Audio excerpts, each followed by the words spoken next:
Pas fitores së mandatit të dytë të radhës me fillim të vitit të ri, kryetari i komunës së Prizrenit, Shaqir Totaj, në detyrën e drejtorit të shërbimeve publike, emëroi Islamu Kimeraj.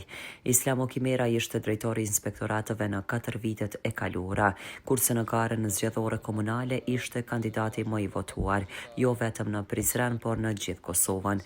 Pas numërimit, ai është shprehur me përgjegjësi dhe përkushtim të plot. Sot kam pranuar detyrën e drejtorit të shërbimeve publike në komunën e Prizrenit, me emrim dhe besim nga kryetari Shaqir Totaj, një hap i ri në shërbim të Prizrenit.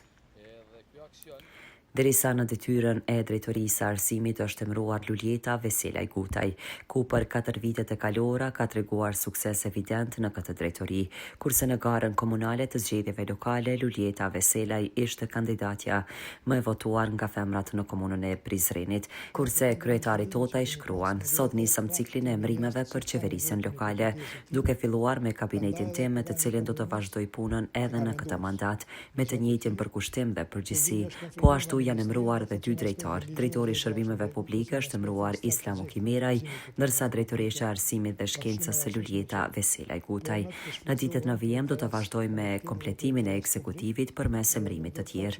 Me përkushtim tashmë të dëshmuar do të vazhdojmë edhe mandatin e dytë të qeverisjes lokale në komunën e Prizrenit në shërbim të interesit publik dhe për mirëqenjen e qytetarëve."